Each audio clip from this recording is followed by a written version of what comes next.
All right, it is 9 o'clock and we are ready to begin this fiscal court meeting of April the 14th at 9 a.m. Madam Clerk, has this meeting been properly advertised and do we have a quorum? It has. All right, very good. Thank you so much. All right, so it looks like I'm up for the invocation, so if everyone will please bow, we'll start with our invocation. Dear Lord, we thank you for this day. We thank you for this opportunity to come together as a legislative body and to support the needs and the concerns in our community. And we just pray that you will help us to make good decisions today and that we will do the county's business that helps those, the majority of those people that need our guidance and our help in their neighborhoods and in their cities and in their funding. So we just pray that you will be with us, help us to make those good decisions and to represent our individual districts and our county as a whole, that we may make the right decisions on that. We just thank you for those that are present. We pray for those that are not. We pray that you'll be with Elena today and help her to feel better and that she will be back with us tomorrow. Just thank you for all the blessings that you give to us and pray that you'll bless each and every one in this room. In Jesus' name, amen. Amen. All right, we have a special guest, Brennan Ball from Junction City Elementary. And Brennan, if you will come up and stand, we will follow your lead on the pledge. I pledge allegiance to the flag of the United States of America and to the republic for which it stands, one nation, under God, indivisible, with liberty and justice for all. Great job, and I have a certificate for you. Well, come out here with you, we'll take a picture. Okay, I take two. Judge. I think Dad wants one, yes. We have representation here from Junction City. Yes, we do, we do. All right, Brennan. Yeah, you get one with her and then I'll give you a And yeah, we'll do both. Yeah, All right. Here we go. Okay, now we're gonna. Now, All right, Miss Polly, hang you on. here. Now I'll get, he's a fellow Junction City. Yeah. No, again. No, that was All right. And then I'm gonna step out and Thank let you. Paula, I'm Thank gonna wait, I'm gonna let you get one with you by yourself. Can you look at me one more time? One more time. Smile. There you go. Thank All you. right, have a good Now, day Brennan, at school. I got one last question. Who'd you bring with you today? Your dad, and what's his name?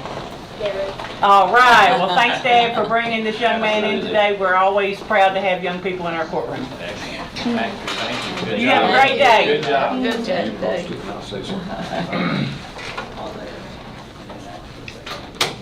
All right, prior meeting minutes of March the 24th. Is there a motion to approve? So moved. Magistrate Gates, is there a second? Second. Magistrate Bodner? Okay, any discussion on the minutes?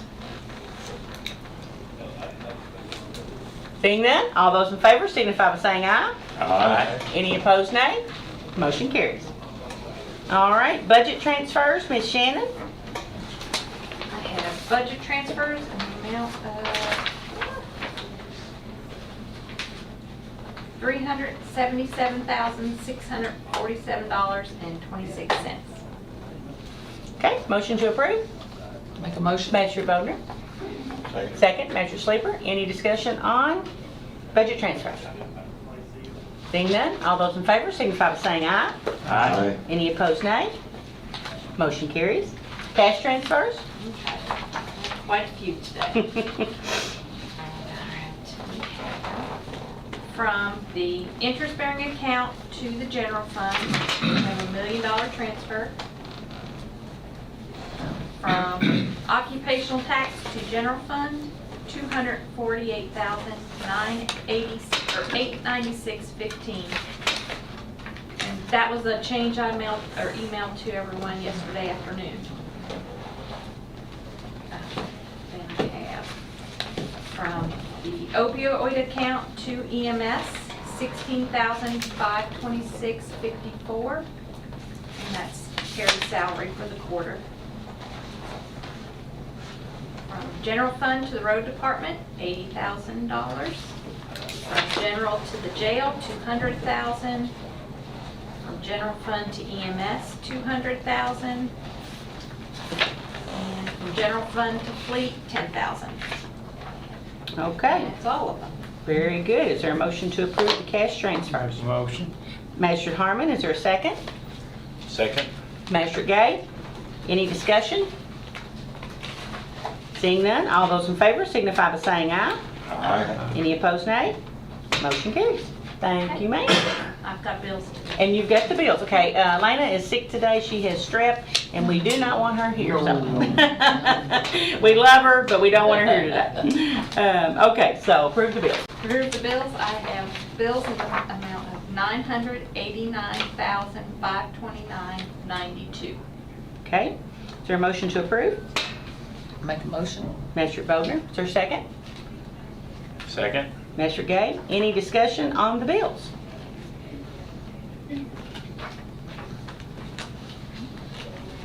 Everything good? All right, all those in favor of the motion to approve signify by saying aye. Aye. Any opposed, nay? Motion carries. Thank you, ma'am. Thank you. All right, next we have Earth Day is coming up, and we have an Earth Day proclamation, and we will present this to Miss Angie in recognition of Earth Day. Whereas the annual celebration of Earth Day on April 22nd, 2026 will be observed around the world, focusing on planet versus plastics as this year's theme. And whereas Boyle County continues to confront environmental challenges that require us to recognize our role in the protection and restoration of the earth. And whereas Earth Day is an annual reminder of the constant need for outdoor and environmental learning, stewardship, local engagement, and achievement through sustainable community action.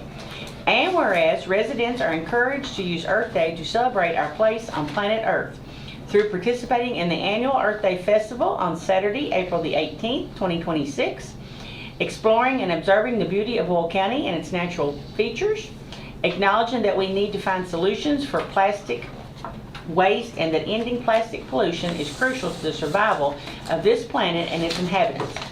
Now therefore, I, Trilly L. Bottom, and the Boyle County Fiscal Court do encourage all members of the community to learn about, share, and celebrate the protection and restoration of the earth and our local environment, and do declare April 22nd, 2026 as Earth Day 2026. Done this day, April 14th of 2026. Now the motion to approve. So, Magistrate Ellis, second by Magistrate Sleeper. Any discussion on the proclamation? I just think I went around with my mom, my sister, and my husband, and we rode all over Tom's district and my district, and went to Chambers Cemetery, which is up on Hettmansperger Knob, Yep. and my grandmother had two little sisters that are there. So, Aw. and there's just this little stone. So we've got a beautiful county and we've got a beautiful state. Yeah. This is great. just recently on the news, they showed plastic floating in the Pacific. It was, I wish I remembered the number correctly, but it was over a mile of an island of floating plastic. Awful.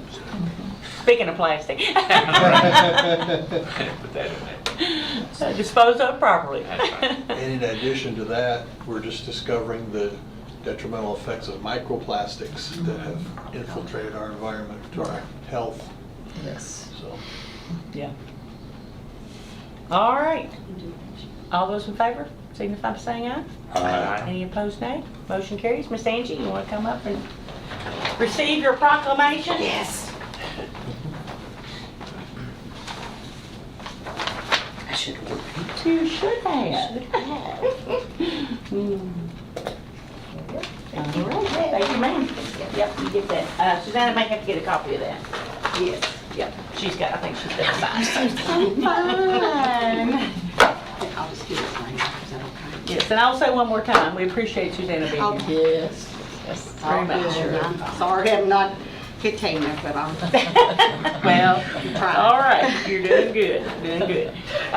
Sheriff Bottom, out in the hall.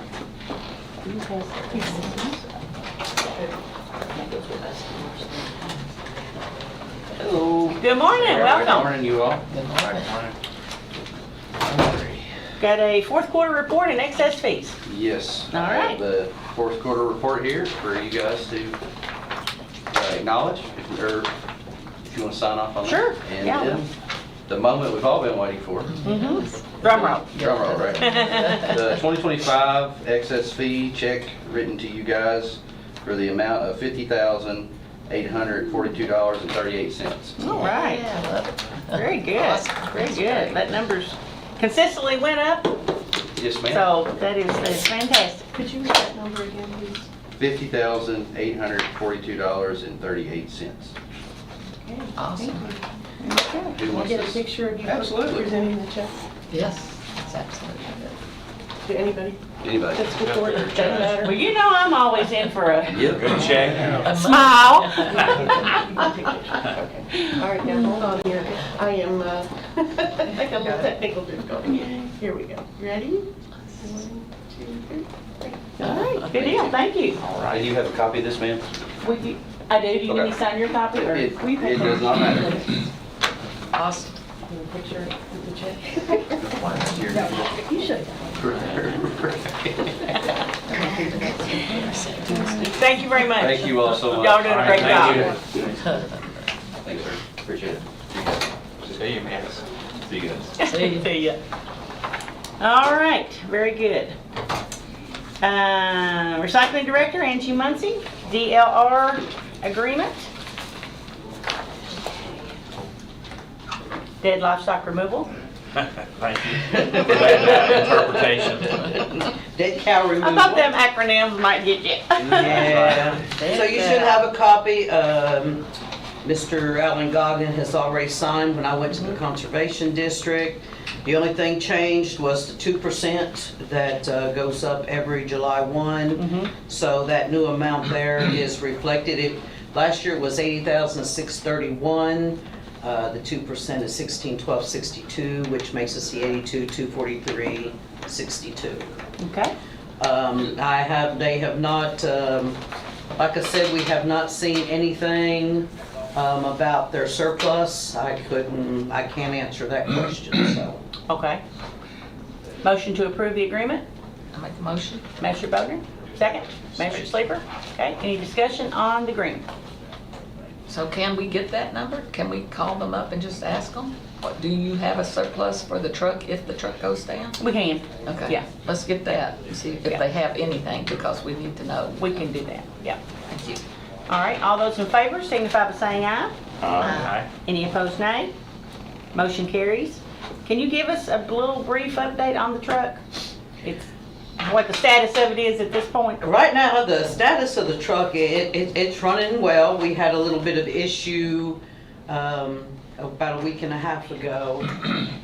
And you have the copy, but not with their signature, so you might want to. I'll leave it in. That's fine. Or I can scan it too. And I'll put them in your box. Okay, that's fine. But it was a minor problem. It was something that came unplugged. It's running okay. We have a new motor in it, but that's all I can say. The men love the truck. It's old enough that, you know, they're comfortable with it, but we just know at some point it's just, we thought it was the transmission, but it was not the transmission. We got away with $500, so. Yeah, as opposed to 10,000 that we thought it was gonna And, be. you know, the thing is, anytime it breaks down, now it's going to be down for a while because the Conservation District has required us to take it to Bluegrass International. They do not want Tommy working on it. Which is not in Somerset anymore, they have moved to London. They're in London, out the interstate, so. So it was Okay. down for 1 week, all because of something being, you know, just got loose and unplugged. A sensor. I mean, that's good, but Yeah, it wasn't good being down a whole week, but that's their request and okay. their requirements, so. All right, and Master Bowden will request those numbers. I requested them that night, but they did not have them, Right. so. Well, if we keep requesting, they'll eventually get them. All right, thank you, ma'am. You're welcome. Appreciate it. We're going to skip to 12 and we'll come back and pick up 11 here in just a minute, but I want to go ahead and get our Boyle County Extension District Director, Jay Hettmansperger. Very good. His won't take very long. I know it. It's just starting to roll off, Jay. Right, again, I'm Jay Hettmansperger, County Director at the Extension Office, and I would like to present our budget for '27. And starting out, our real property tax rate that we set was at 8%, which was lower than a year ago. We were at 8.6. And our compensating rate that we could have set it at was a little over 9. So we took a little more than 1 whole percent off of that. And then personal property, tax rate of 9.86. It's almost half of what it was a year ago. Yeah. And that figure is actually half of what the compensating rate was. Motor vehicle watercraft's the same at 1.3. And so gave us a total of 2.2 million and versus 2.5 million a year ago. The board actually versus what we set versus what the compensating rate was $750,000 is what we took out of what we could have done.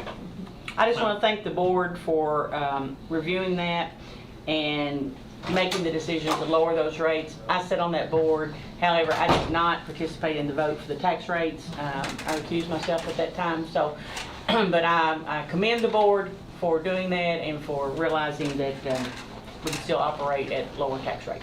Thank you. I mean, that was the direction that they wanted to go, and due to increase in assessments, the actual decrease that they were shooting for was a little bit less. So, Yeah. But rolling on through. It's a lower tax rate nonetheless. Lower the tax rate, yes, exactly.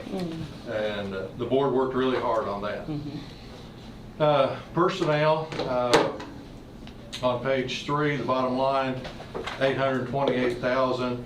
That is the figure that is sent to UK, then sent back to us as salaries and benefits. And on page 4, travel, and we actually lowered that. Agents a year ago was at 10,000 per person. We lowered that to 7,000 to try and get more in line with actual expenses. And then professional improvement, that is regulated by the university at $5,000 per agent. And then on page 6, gives the total expenditures all down through there. And as you can see, office operation expenses at 1.7 and total appropriation expenses at 2.5 million. So I think we put a pretty good budget together, and the board, like Judge said, the board worked really hard at lowering those tax rates, and I think there's still a little bit more work to do there. And I think the board sees that, and we're trying to make those adjustments. Okay. Very good. Fantastic. It's good. Would you like for us to approve this or Sure. just acknowledge? Acknowledge it, I mean, Okay. whatever the board needs to do, whatever the court needs to do. Let's just approve. That way we've got it on record. That's good. Okay. Magistrate Ellis, is there a second?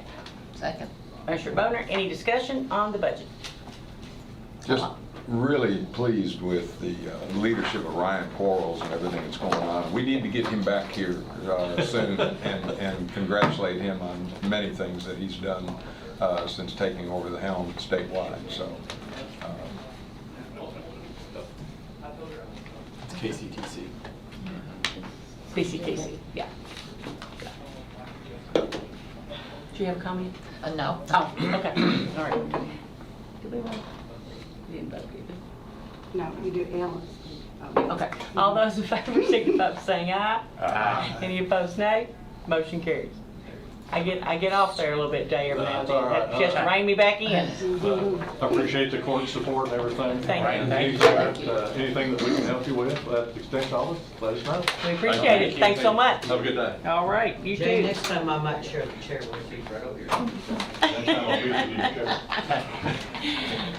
All right, and coming in right on cue, right on time, we have our architect firm, Tate Hill Jacobs, and Sabrina Oakes is here with us today and going to give a cupola report. Is that correct? Yes. Okay. Y'all ready? Oh, well. Well, you talk about on time. Yeah.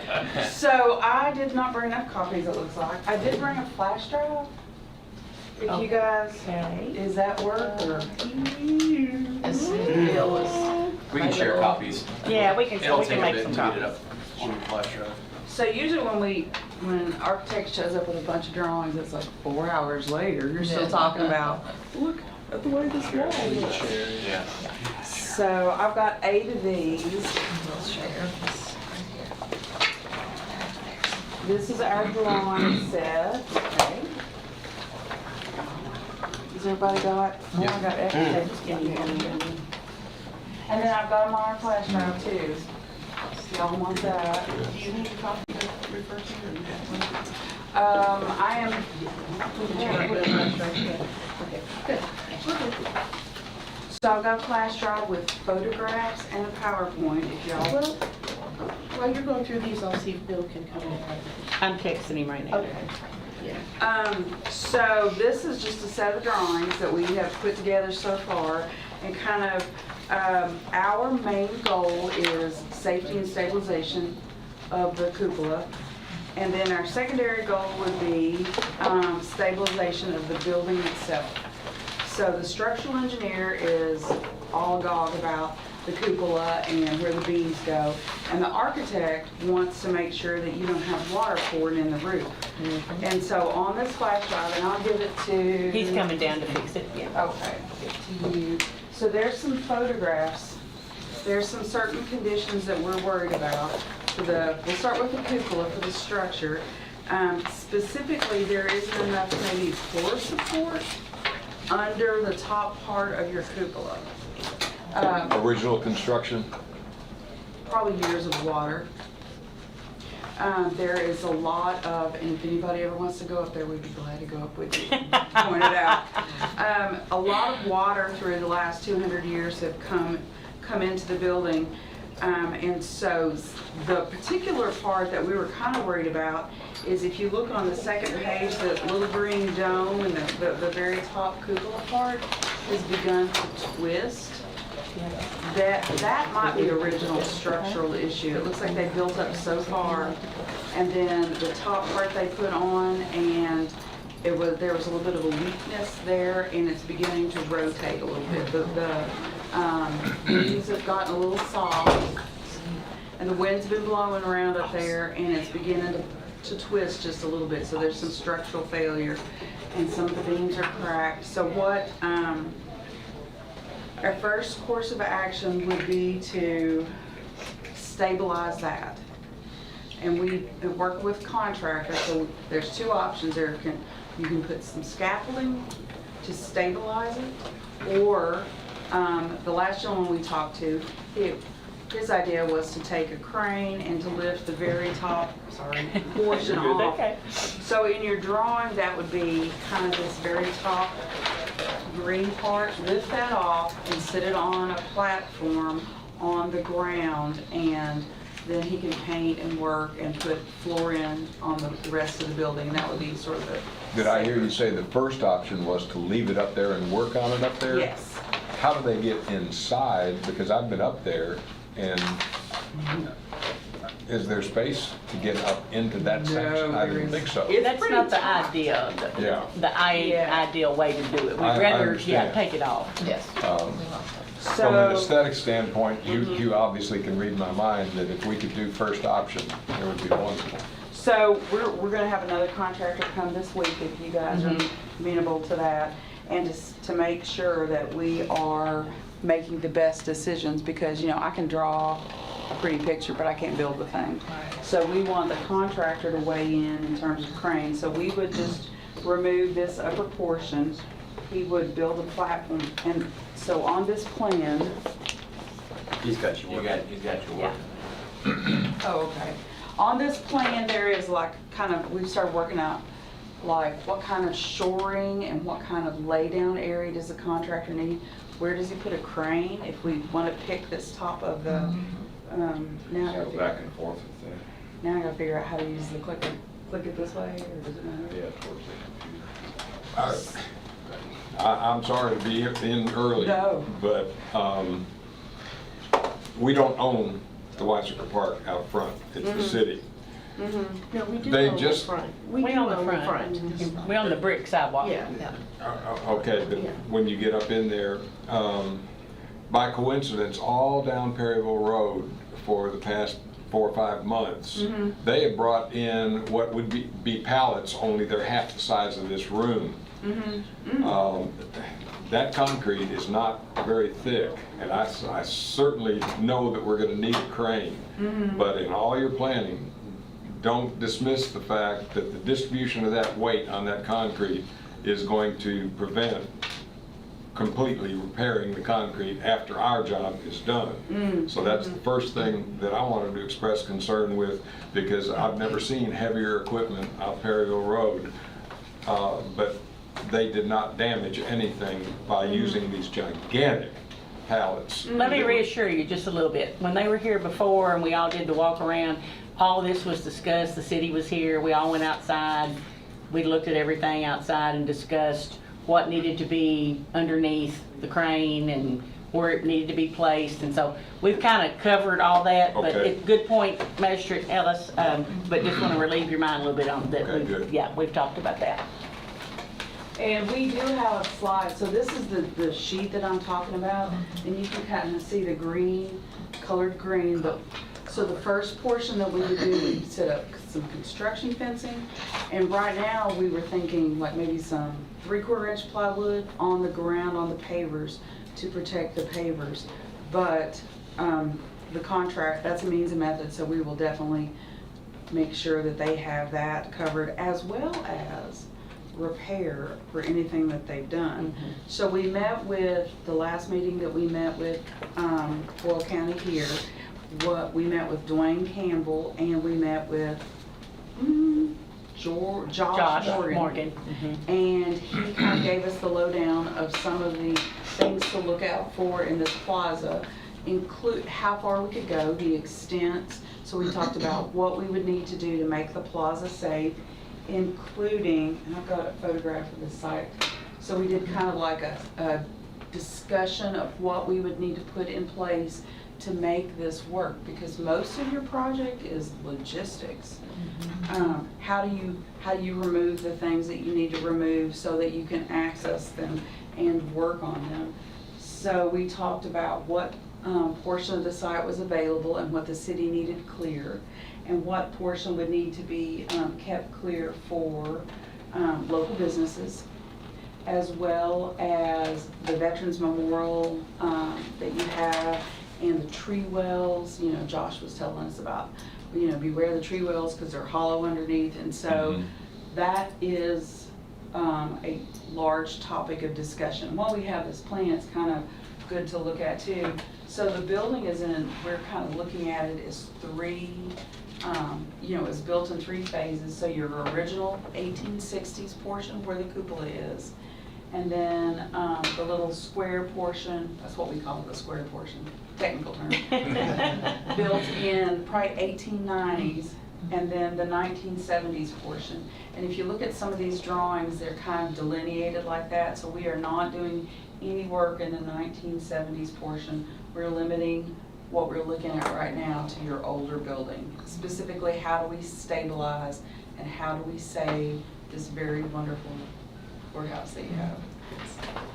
It's such a lovely structure. So with this contractor, you know, the idea was to get a crane to pick off the top of the cupola and the weather vane and stuff, and put it on the on a platform that he would make in that first phase when we're laying down plywood in the plaza, we're putting up construction fencing. So he would pick that, he would make a platform for it and set that down there so that could be, people could access that and work on it, and then go in and put in a temporary EPDM, so rubber roof over the big hole that it left behind. And while we did, so that was the first phase, just move the cupola to the ground and get everything ready. And we figure, we've got a timeline on here, and we figure that'll take the month of May.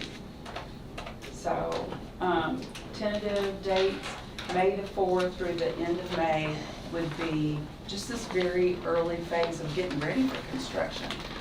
Because we know that you guys have some celebrations coming up, and so we didn't want to tear the place up and then have guests come to town. And one of the upsides would be that you would have, it might be kind of interesting for people to see this process. So the cupola would be sitting, you know, here is your like wonderful building, and right in front of the Christmas tree would be a platform with a cupola on it, and you know, there would be barriers in front of people would be like, what's going on here?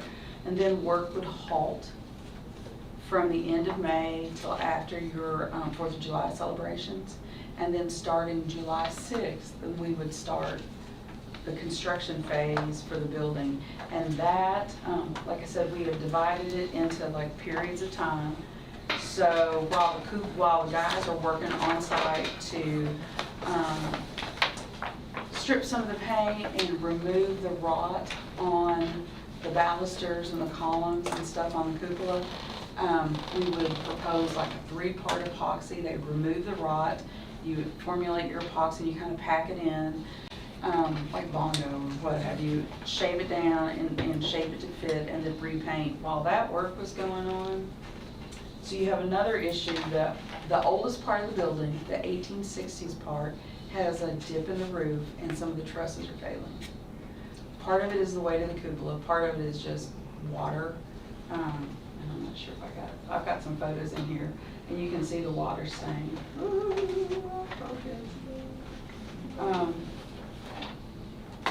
But some of the photos that I included show, I mean, you can tell that there's water coming in your building. If you go upstairs. So during the true construction phase, we would remove the roof of the 1860s portion, remove the roof system, remove the roof deck, leave the trusses and add new trusses to support the roof. So there's a, and if you stand off to the side, Julie or Judge Bottom One kind of pointed out there's a dip in the roof. So we would add new trusses that would fix that, and then we would add new sheathing and a new roof system. Would those trusses be crippled in, or would they be separate and coming in 2 or 3 feet sections away from the originals? 2 foot off, they would be within 2 feet of the originals. Okay. And we would just leave the originals in place. And then you hydraulically lift it while you're to level, or not to level, but to, you know, Yeah. secure the. Well, the so we slope. would be, and I don't know how the structural engineer is supporting him, if he's got columns or if he's doing posts to bearing below, but the whole roof is off at this time, or at least in sections. We haven't- Sections, yeah. He said 2 you know. sections. Like column line, column line, we would remove all the roof, and so if you were in the second floor, you could theoretically see the sky, but you wouldn't really be able to. But, so we'd remove that portion, they'd slip in trusses within 2 foot of your existing truss, and then the roofers would come back, put new 3/4 plywood sheathing, and I would encourage you to do ice and water shield over the whole thing, and just new shingles, new flashings. It's in fairly decent shape, the roof is, but we have some pictures in here I'll flip through. And there is a couple sections, one kind of bad section where the oldest part of the building abuts the 1890s portion, the square portion. The flashing has failed in one area, and there's about an inch gap. So right over the judge's assistant area, you're getting a lot of water coming in there. And then there's one section in the valley where some shingles are missing, as well as each end of the ridge cap is gone. So we would, that's that phase of construction. Remove the roof, install trusses, and then put the roof and the sheathing back as we move back. And then in the 1890s portion, that is a fairly decent shape. So we would just leave the roof sheathing, but remove shingles and whatever else is up there, and put stub columns and just support that. Leave all that structure in place, support that, leave this roof sheathing in place, and then just put a new roof system on top of that. And then the 1970s portion, we're not doing anything to. So the one other thing we have noticed is you do have some water infiltration coming in. And I think the new contractor that we have coming to look at the building his specialty is masonry. And I haven't done enough research. I need to get with Mark and ask him how old this brick is and how old the mortar is. It feels like the mortar might be, I don't know if you guys have had this repointed, maybe in the 70s when some of this work was, but the mortar is not historic mortar, so it's very hard, and you're getting water in through the brick and it's spalling the brick. And when you leave the building today, if you want to go out and look up this one corner, the long picture, I don't have a working pointer. Some might not know that term, spalling. The front of the brick's popping off. So you're getting water in the wall and freeze thaw, and the mortar's really, really, really hard. You know, it's modern material, and so there isn't any room for the brick to move, and so it spalls the front off. It's sort of interesting, but sort of horrific too, since it's happening to your building. But I believe that's what's happening to the second floor at where the district courtroom is, in that stairwell. And The so, circuit courtroom. circuit courtroom, sorry. And then you're getting moisture in the wall, and that's what's happened. This stone lintel, it's popped. Looks like maybe there's some elastomeric paint, a pretty thick coat of paint that's on some of these stone headers over the windows, and that's what's probably popped the face of this header off. And then there's some other things that you can fill with caulk. So there's some like joinery at the bottom, you know, where grade is, that you're probably taking on a little bit of moisture. And then it's kind of cool behind your flower pot. There's about a 1-inch gap, and it's full of cigarettes. Cigarette butt But it also indicates that there's like some space back there. So again, this is the architectural concern. So we've got the structural concern, which is just shoring up your existing structure, and then the architectural, which is trying to keep the water out. So you've got a couple missing shingles, you've got some flashing on the roof, and then you have a few various locations down here. Then you also have, you can see this is the square portion. I thought this was a great photo when I picked it out, but it might not be so good. You can see daylight at the bottom of the square portion at the base where all the cupola is. And there has been, some of that has been cut back, and there's some flashing. So I would say that you probably need to continue that on around that square portion. Cut a little bit of the bottom of it off, the rod. Put some flashing so that the water, any water that runs down the face just runs away. And then, you know, epoxy and paint. Does your end result design have the bell going back up there or not? So you've got two options. Bell can stay or Bell can go. Well, one of the things I promised these guys, and I did not bring for today, is a cost to repair the floor joist under the bell. So that is the preponderance of the problem. So here's some interior moisture in that stair and the spalled bricks on the outside. Here is the top. You can see kind of the bottom edge of that wood where water's hit it. You also have some what I assume is aluminum metal wrapped items on the outside, and a lot of times that holds moisture in. It's good for a maintenance-free finish until you have to replace the whole piece. So we would suggest that that comes off and it's scraped and it's painted, any rot is removed and filled. So these are roof photos, but it's kind of hard to see. The top photograph is the eave next to your 1890s portion, and there are some shingles missing out of the valley. Hey, Julie, the bottom corner there is where you can put it back into the slideshow mode. All the way on the bottom. Where's the?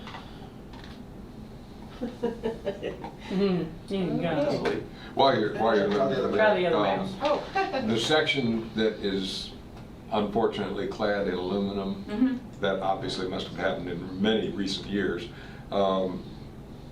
That's below what you'll take down to the ground, correct?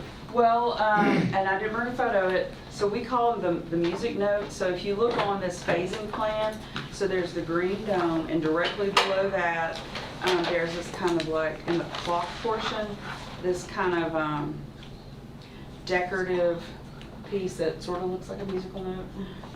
But my draftsman plays guitar, so to him, it's a music note. We would remove that, and then the photograph I showed you is wrapped at the base of the column where the bell is. Now the bell is, we think so what we were gonna do, there's two ways you can remove the bell. We can take a louver and wall out.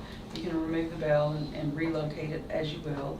Or we can fix it in place, jack it up, support it, and slip some floor joists and some plywood under it. Have we estimated the weight of the bell? I have not. The structural engineer has. Do you have that figure? No, but I can send it to you along with an estimate of the repair because I owed Julie that from our last meeting. If you just send it to me and Julie, then we'll disperse it. Okay, awesome. Because we figured, well, that might weigh in, you know, if it's like $5,000, or if it's $50,000, there may be some kind of cost implications. Keep it up there. So just some roof images. One of the things we'd like to do, you're missing a couple chimney caps. If historic preservation is okay with us putting those back, that would be a good way to keep some moisture out. Additionally, while the roof is exposed, adding crickets behind the chimneys, although that might be an issue with historic preservation. So obviously we would defer to what they're going to approve. So here's just kind of a rough sketch from the structural engineer of the building components, and you can kind of see he has in red shown the trusses that are damaged. That's kind of like the reason for removing the roof and putting in new trusses. So would you be putting 5 back? We would put one for each. 1, 2, 3, 4, 5. I think we're putting 7. Okay. 1, 2, 3, 4, 5, 6, 7. Yeah. And they would be a little bit taller to like. So the existing truss has purlins on top and then sheathing, and so the new trusses would set a little bit higher just to make up that gap. And so here is some analysis of the bell as well as the clock, looking at the floor. So we have a plan in place that the bell can stay or the bell can go, depending on cost. And also in this PowerPoint that I'll leave with you guys, it's a very brief scope of work. I've got one that's a little bit more extensive. And once we get the initial budget together, probably present the budget to you guys, and you can determine how far you want to go. You know, do you want to caulk where the cigarette butts are, or do you guys want to do that yourself? You know, so that's an option. When you're, just to clarify, when you say the bell to go, we're not saying get rid of the bell. No. No. So I just want to be very careful how we say that. When you're designing this, if you design something where the bell comes out, which would be my preference, it would be nice to have something designed on the ground where we can house the bell. We've kind of joked around, it's our own little Boyle County Liberty Bell. And so where people can actually see, you know, that piece of history up close, where most don't get to see it when it's up there. That's a very good point. So I'm really glad that Mr. Cullen mentioned that, because obviously to give it a really good aesthetic on the ground will be a cost in and of itself. So in the determination of leaving it up, which is my preference, or bringing it down to the ground, that'll be a cost factor to offset the hopefully $5,000, not $50,000 to keep it up in the tower.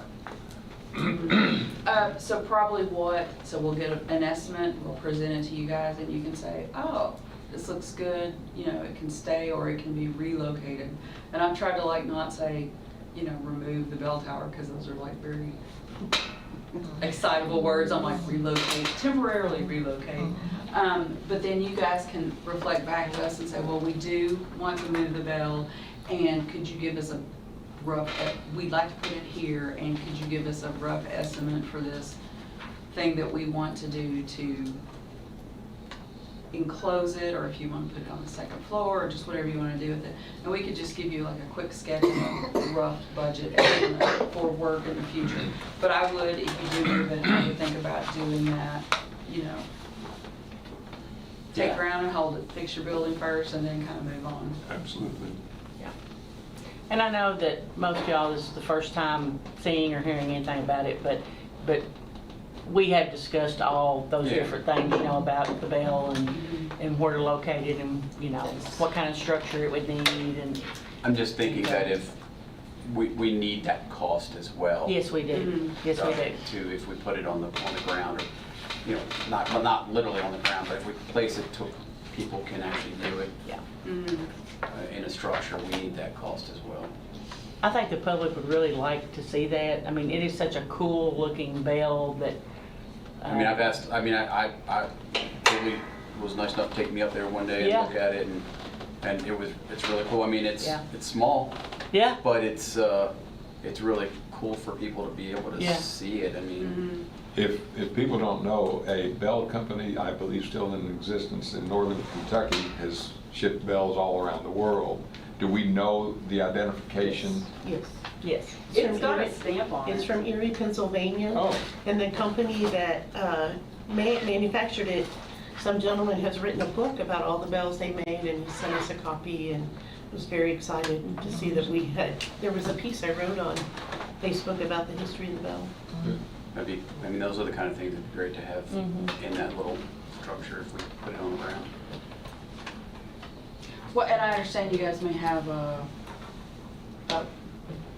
don't know what, a 250-year it's not bicentennial, but you may be having celebrations. That word that I can't say. I'd say 250 years. Quincentennial. Yeah. But I'm not the only one. 250 years. 250 years. You all are having a big birthday party. This might be a perfect time to roll this out as a marketing thing.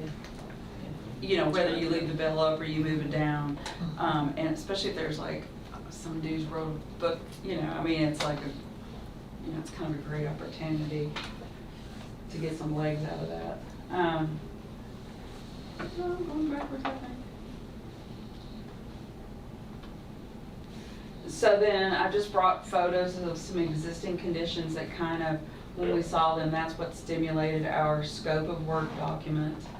We've already talked about most of this. One thing that we haven't talked about, and I'm sure whoever got to go up there saw it, is there is some, probably 99% sure there's lead paint up there. So that will be some remediation the contractor will have to do. But then there's also some bird droppings and some Is bird. that the tin roof of the original front of the courthouse? Yes. So that was the original before they put the cupola on, That was right? very original. Yeah, that's what I And thought. then, so, yeah. I've walked on it. Yeah. Almost And like there's an, I mean, it depends on how much you guys want to spend and what you want to do. Obviously, if the bell stays up there, you may want to work on your access. Ease of access getting up there because it's kind of circuitous. You may want to put one of the things that we have on our extended scope of work, which is on that flash drive, is a maintenance light. I mean, there's like looks like a sodium halide hanging up there, but you might want a couple lights and new access ladders. And I would think that is a determination based on your clock. Your clock dude would love you probably. And then It's pretty sketchy up there. It's Yeah. There's beams that just sort of sway. There's a lot of movement. I mean, if anybody, so I'm from Lexington, and Lexington Mall on Richmond Road used to like moving stuff. So but so originally the building had turn seamed metal roof, and then your cupola structure was built on top of it. That's what that box is. And whoever mentioned it is correct. You can see the roof where they just put the box on and then just kind of went up from there. And apparently the beams they probably only went so far back in the day, and so the structure's a little bit separated at the bottom of the cupola, and that's why you're beginning to get a little bit of a twist. Oh, that's backwards. So we've talked about all the moisture, we've talked about this, talked about the roof and the caps and crickets if preservation allows it. Here is your bell. Scope of work, we've kind of loosely discussed that, and it's also broken out. Should have brought bigger drawings. If you guys have good eyes, you might be able to read that. We've talked about phasing and timing, and none of the photographs came through. And that timing may, change, so it's not anything in concrete, because we have to work with circuit court and trials and stuff that they have going on, so that timeline may change. We gotta talk to Sabrina about that too. So, Yes. kind of when is the earliest we can get the bale out? The bale's really heavy, correct? Yes. Really, really heavy. Yeah. So when would that, you said maybe June or? Well, given the summer schedule that you guys have, so we have a new contract. The other contractor didn't feel comfortable putting shoring. He may not have had the manpower, he may not have had enough shoring. We've got a new guy that we'd like to invite to look at the project.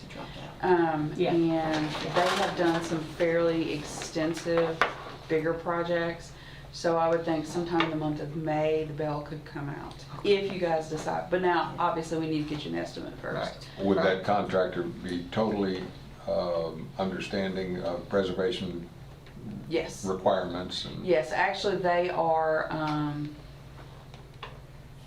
I don't know, who knows how to work it? It's in the flash drive. Yeah, I just had it up, it's not a Oh, big deal. did you? Sorry. Not a big deal. So that is their forte. They're Is it Buckeye? Buckeye. Okay. I was like, you can't be calling yourself Buckeye. Come in. We know Well, so obviously they have a cheerleader. It's a good Useless game. nuts.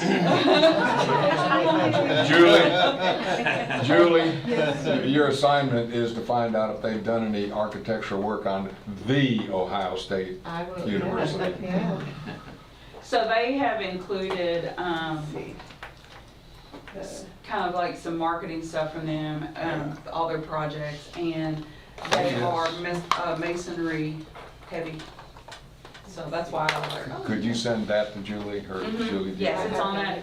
And also we did a project for St. Luke Church in Nicholasville, and they worked with us on that. So the contractor that was there had begun to struggle a little bit, so we got them to come in and kind of help. And that's sort of what we're doing for this one as well.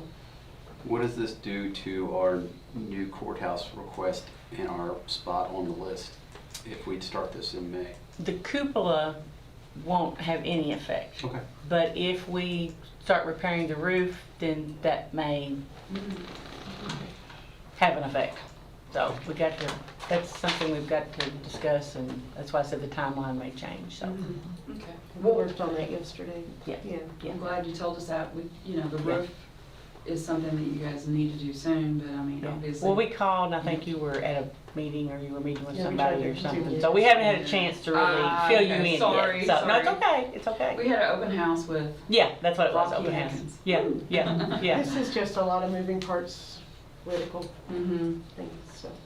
So, I brought a set of drawings to leave with you guys. Okay. And this one has Erie, Pennsylvania written on it, but I also have 2 more copies. And they're also on the flash drive, as well as a longer version of the scope of work where it's probably a page and a half long. So it was, my kind of like way to make sure that we get everything in our bid set of documents. Thank you. And that being said, so originally you guys wanted to do a public bid, and so given the timeline, it seemed like interest might not be so, there was a lot of interest in it. Construction is still very busy. And so we thought we would just go out and find 3 kind of expert people and see if you guys could negotiate some pricing with them. And so that's kind of what we've been working on. One of the options y'all can do is you can do bid alternates. So maybe you want the cupola, and you want this, this, this, and this, and that is your base bid. And then we can break other items out as alternates, and you can say, hey contractor, give us a price to do this, and it's gotta be good for, I can't remember, 60 or 90 days. And then if you have, that's a good way to kind of hedge your bets with your budget. So if it's if it's more than what you wanted to spend for the full thing, you can put some things as a lower priority, and then you can add those as you want. Okay. But Thank you. everything that I brought is on that flash drive, and aside from yesterday, sorry. Yep, that's okay. Anything you Yeah, guys we need from appreciate me, you just let me coming. know. Y'all have any other Thank you. questions? No, that's very, very. Very thorough, Yeah, yes. thank Yes, you. Sorry, I was thank trying you. to like not Thank you. drone on and on. My people are always like, really? You need to not talk. We appreciate all the info, bringing the court up to speed, so. Okay, well, if you guys, I'll be glad to come back anytime. I'm gonna fill you in on the whole bit. Okay, thank you. Okay. All right, if you'll send the jailer in, Do you want me to go with them? I'll fill it in. Send the jailer in. send the jailer in.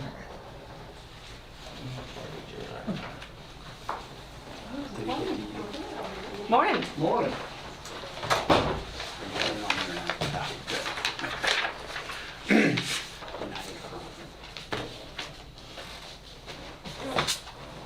All right, we got memorandum of understanding. Is that what you're gonna talk about? I don't know. I don't understand what that is. Oh, I thought I was coming back to talk about the we got a state contract. inmates. Yep, okay. We've got a contract, I've never seen it. okay. Shannon? Can you fill us in? It's the annual House Bill 556 memorandum of agreement. Is that the money that, Did you not put that on the agenda? Okay. I don't know. Well, thanks for coming. Yeah, thank you. We definitely got a discussion. Is this, I mean, I don't know who put it on the agenda, so. I did, Okay. but I don't know either. Do we need to discuss it right now, or just can it wait? You know? Would you like to look at it? Yeah, Is for it- another time. so is this for the housing or what is it?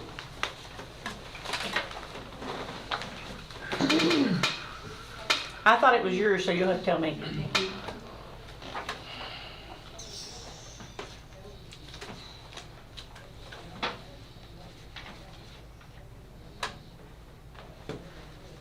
Yeah, I haven't read it. There's quite a bit here, so I'll Okay, probably you go want to through it. postpone it? Yeah. Okay. Is there a deadline? So it's the sentencing credits, is that what? Let me see.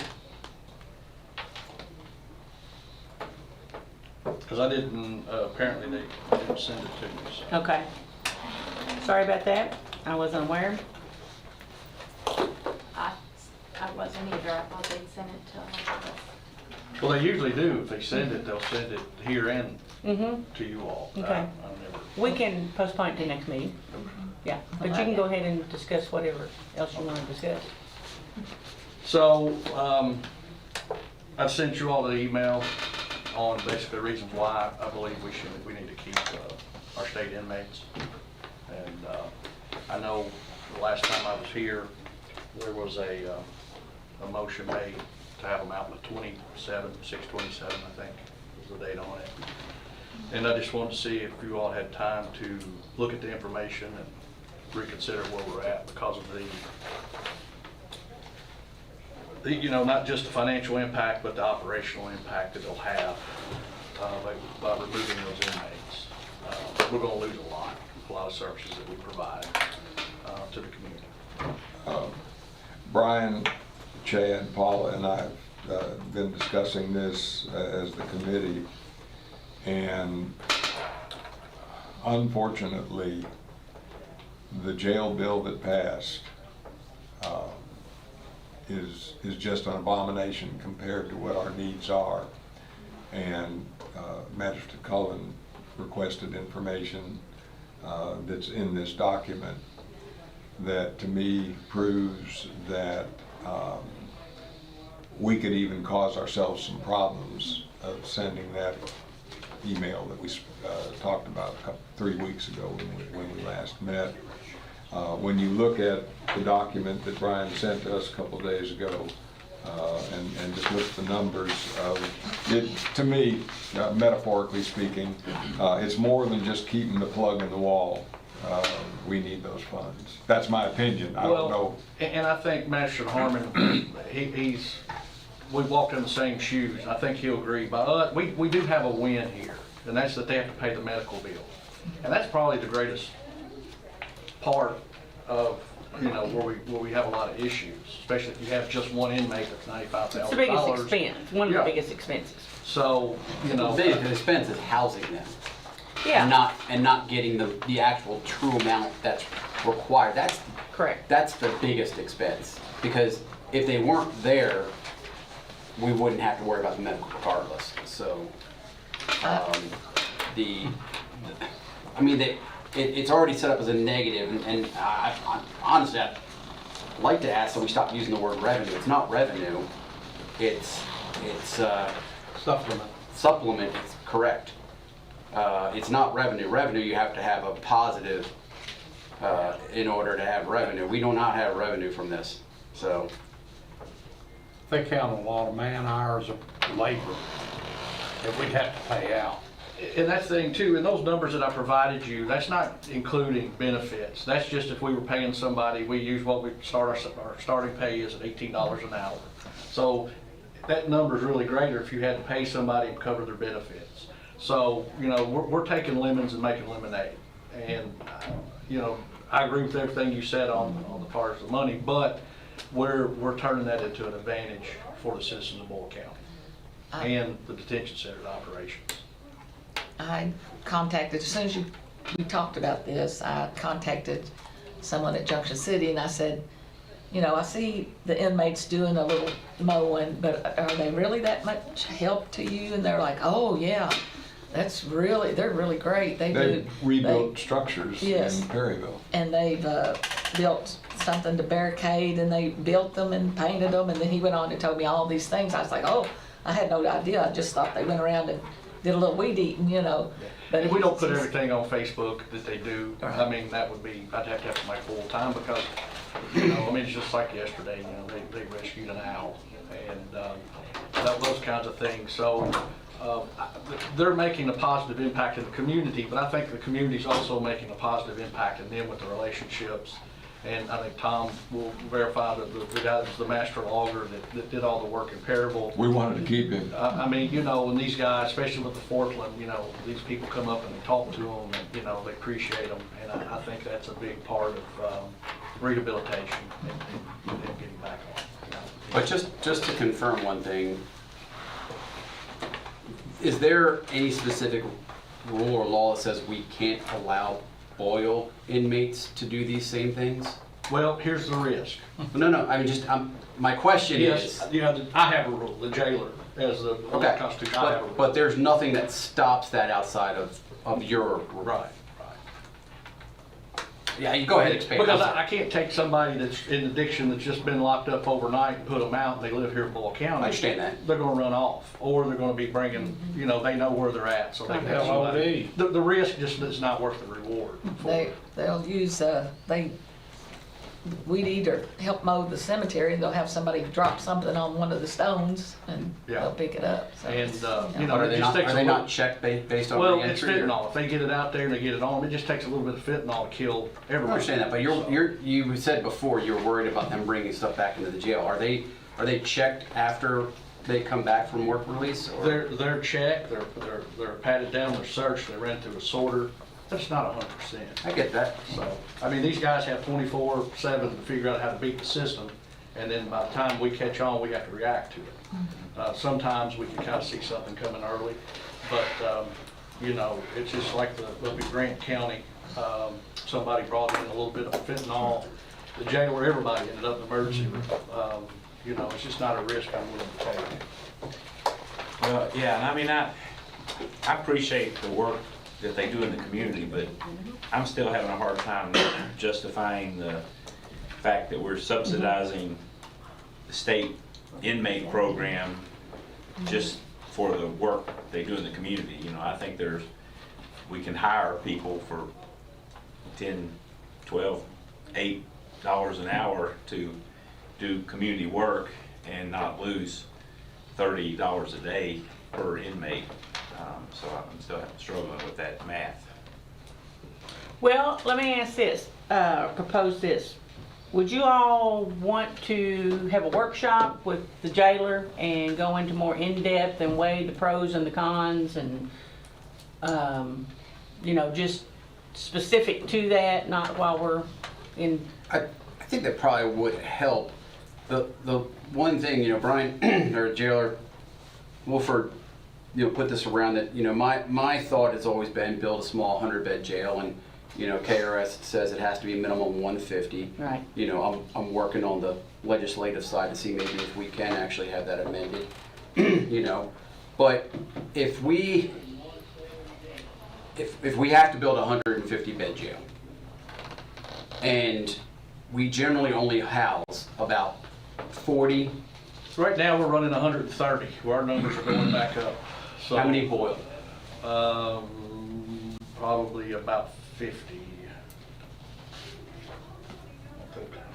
So we've got 130 in there, but only 50 are Boyle. And so, you know, you're looking at 80 state inmates right now. If we did build a 150-bed jail, we could actually, because we know there's a need for it, you could actually, instead of having state inmates in there, what we've talked about before, you could actually contract that out to other. And I have, and I've talked to other counties, and they don't want to pay $65 a day. They can't pay $65. It's why we lost Mercer. I don't know that they aren't suffering for their decision. Well, they are. They're now on to jail number 2. Yeah. But it would be at least a positive. You could actually, I mean, like I asked before, I asked for 72 before when Mercer was here, and, you know, and it was like, no, because we want them to stay here, and they didn't end up staying anyway. But, you know, you put a price tag of 72 to 75 on there, times 75, times 365, whatever, you're looking at $2 million. But nobody's going to do that. Well, I've checked. Okay. I've talked to jailers, I've talked to judges, I've talked to sheriffs. About the best we would be able to make is $45 a day, is what counties are willing to pay. So what size jail do you, if we keep inmates and we start rebuilding the jail, what size jail do we need? I think, well, are we back up to 300 beds? Are we? I think if you do, you know, we're at 220 now. Why would we go backwards? Because we don't know what's coming, what's the next epidemic, you know. Look, Barry, it was 400. I mean, they were laying in the floor. That was one judge. But that could happen again. You know, administrations changes, governors change, you know, fiscal courts change, judges change, county attorneys change. We don't know. I can't, you know, there's not a crystal ball. But how many of those 400 were Boyle County inmates about, approximately? Was it a half? Was it a third? What was that? Was that mostly state inmates? We had 170 state inmates. Some of those were Mercer and Boyle. Joint jail said, keep them. And it's money. So, but it you know, costs and here, you know, the thing too, if you look at number 2, I don't know how the state has to approve us to build the jail. So we, you know, we could take a chance of upsetting them, and they could make it really hard on us when we try to build it. And so, you know. My biggest concern is the state is pushing regional. They want everything regional. And if we continue to bow down to them, they're going to make us build a regional jail at some point. And then we lose complete control. We've been through the Mercer debacle. It's going to be bad. Well, then we just don't build. We just put money into what we have. We put a new roof on it. We go in and fix the plumbing. We update the electronics, and we just, if we're just going to be housing a small number, you know, we just stay where we're at and put some money into it and fix the building. I mean, that's still cheaper, you know, if we spend $5 million to update the jail, it's cheaper than $75 million to build a jail for 150 beds. And then you've got the operational costs, plus you've got to pay the debt service. I don't know that anybody else was along with Brian, Chad, and me when we went to Oldham and a couple of other jails, and just watching what they told us about their construction, plus the unbelievable political morass that's going to take place when the state really starts looking at regional jails and owning them, and what happened back in the late 1970s and early 80s when They're not they gonna tried own that. them, they want them to be us, our problem. You're looking 5 years out, and we've got to make some decisions now. I think we do need to get together because we could talk this to death right now. Yeah. And we're still not gonna all come to an agreement, so I think the workshop Could y'all would be look good. at your calendars real quick? We're open 18th, right? Thursday, did you say you were? Thursday, yes. Do you want Of this Green week? Center here that we're under contract with, or no? Well, I think for this meeting, it's just to decide what direction we're gonna go. Yeah. Hey, Joe, what's the, 18th? You're talking about Thursday I'm this talking week? about day after tomorrow, 16th. I'm 16th, not available. You're not You're not, okay. You know, What's the big thing too is the operations. I mean, if you just look at those numbers, you know, that doesn't include benefits, and, you know, our medical cost is going down, especially with the state, and that's a big impact. But, you know, I have to make the trains run on time. I'm expected every day to make the trains run on time, and I can't do it without state inmates. That's just plain and simple, because those guys that's just been arrested last night are not going to be able to work. They won't work. I'm not going to have anybody to cook the meals, so that means they're going to have to hire somebody. Our food costs are going to go up. The food contract's going to go up. I don't have anybody that does the laundry, does the maintenance, to do all the other things we need. So I'm just saying, as your jailer, I can't run it efficiently and keep coming in under costs that I've done every year I've been in office without state inmates. We went into this evaluation somewhat optimistic that we could do without state inmates. And my gosh, what we would do to stress our staff, what we would do to stress our budget, and what we would do to look at the highways that are quite unattractive with the litter that's being picked up by these gentlemen and ladies. well, the solid waste staff still does a good job of keeping stuff clean. It's not just all inmates. I think though, in light of this new information we have, we need to look at it more thoroughly and not rush sending that letter. Thank you. What do we get in from state for per inmate? 35, 34. And did we get the wonderful $4 they? I don't know. think we did. Last I heard that it come from Jim with Keiko president. He said that email that we weren't getting it. That's right. But I think, you know, and I was told it takes 2 or 3 times for us to get anything. And even though we had 50 some people sign the House bill, you know, I think there'll be some movement because, you know, the next time around. But it just comes down to this. I have to operate the jail. I have to run it efficiently. I have to run it safely. And I can't do it without state inmates. Let me come that's the back bottom to line. Let me come back to what you just said. Can I because- finish my question at any point here? I've been interrupted like 7 times just trying to finish. I didn't interrupt you, but I want to say what I was about to say because I didn't hear your question, so let me finish. Just as I said, we're 5 years out minimum to opening up a regional jail, and I don't think that'll happen in 10 years. I really don't, when they really look at the politics of it. But remember, we just had the 2-year, the biennial budget. So we're looking 2 years out if we want to be optimistic that we're going to get $4 more, which is an insult. So any actions we take need to take place now. All right, so what does it cost us to house an inmate? They give us 35, 34. It costs $6.2 million a year. What's per inmate? What is it? Well, it changes.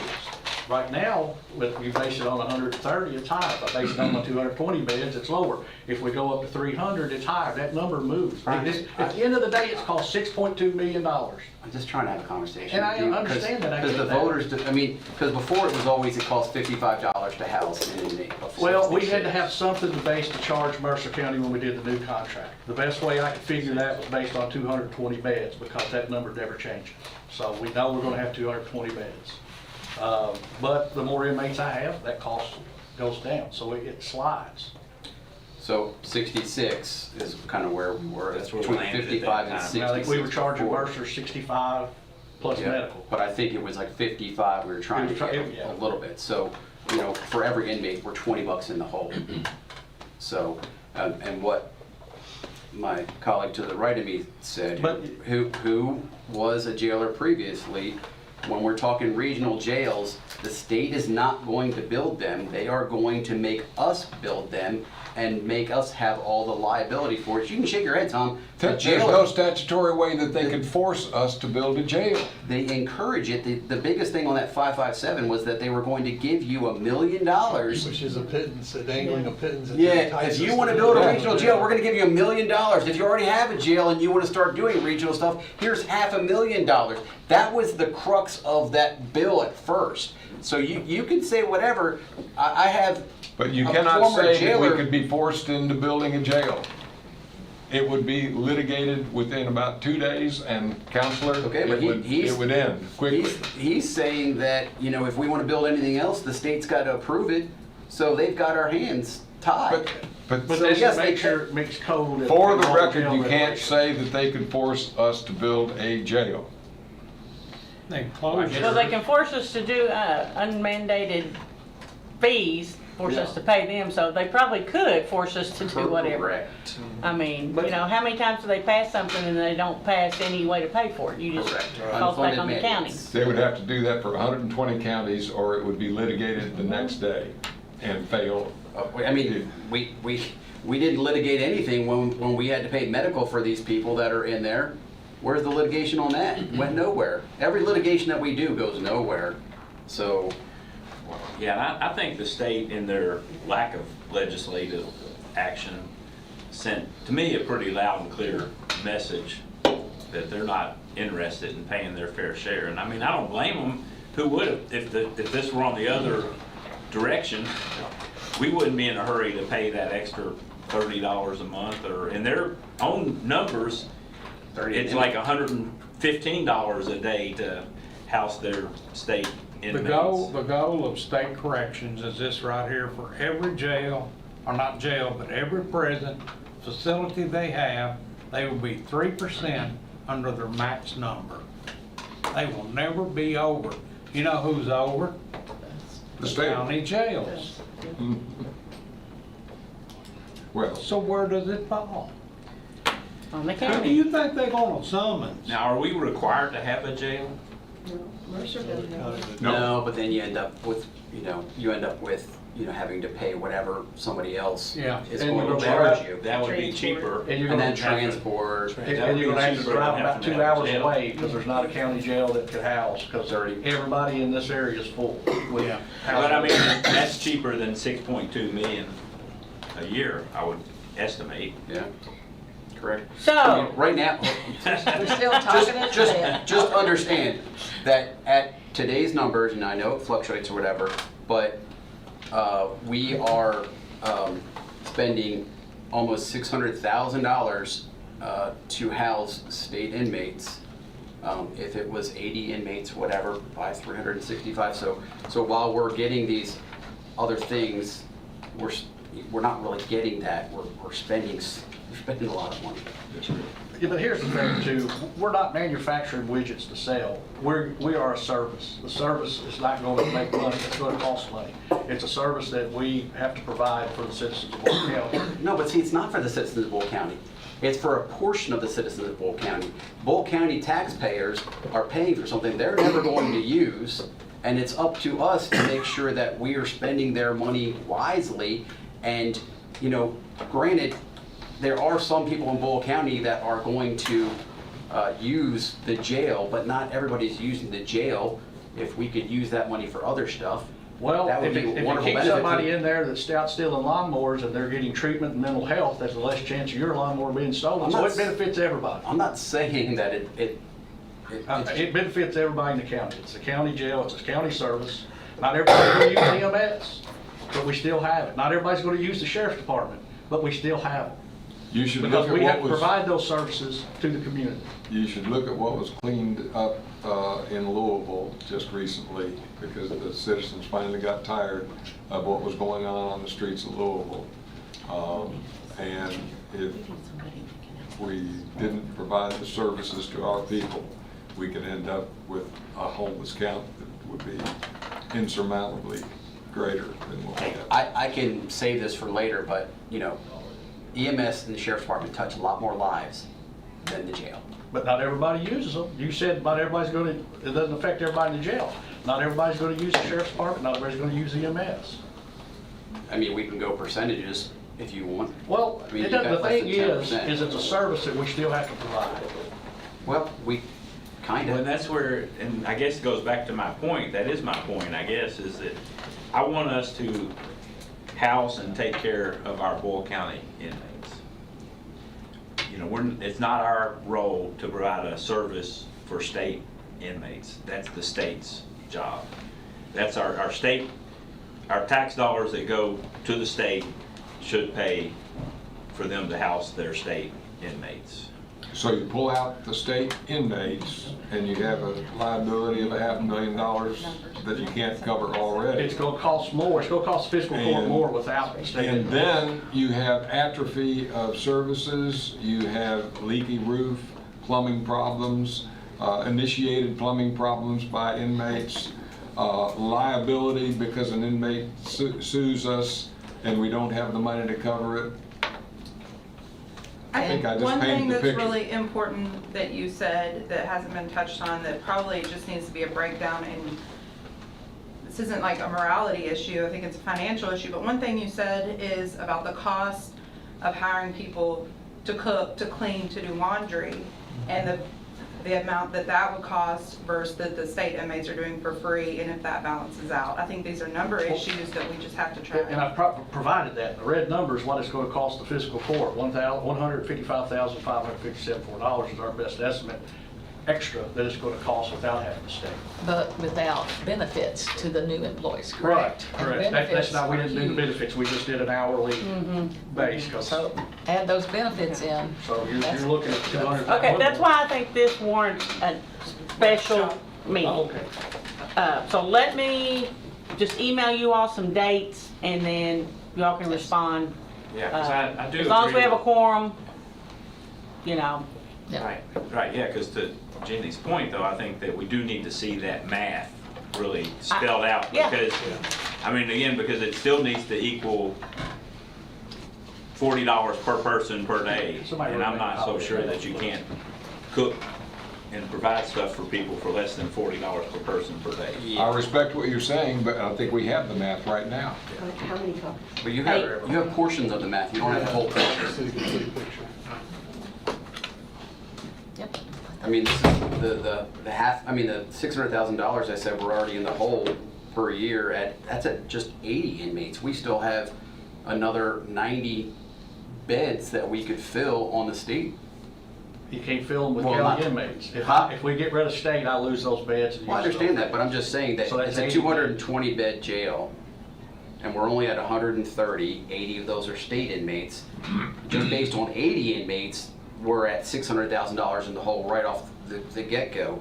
You put more people in that jail, that number goes up. You know, you But could I double, know- you could actually be in the hole 1.2 million. But you take away the 80, I can't use those beds. I can't put anybody else over there. Yeah, so take them away. Take them away. That's 220 beds minus 80. That's my kind of math. We're And- back to 100, 150 beds. And another comment I want to make, you have to maintain a specific number of staff, right?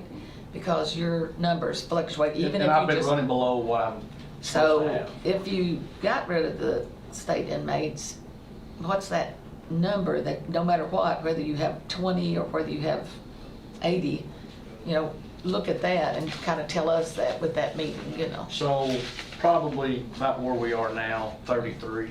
So we're not gonna lower our, It'll lower it some, but not. not But, you know, here's the thing, you know, I'd have to have enough, cover vacations, cover training, someone calls in sick. So, you know, when we get in, somebody comes in, we have to take them to the hospital, so that's somebody at the hospital 24/7, however long they're there. Well, whether you have 80 or 180, you still gotta have staff. Yeah. But you have, what's your requested total number of? That would probably be about 33, including admin. You have 33 now, but what at full? But I'm allowed to have 41. So if we did get pumped up to 220 inmates again, 300. I would have to go back up to 41.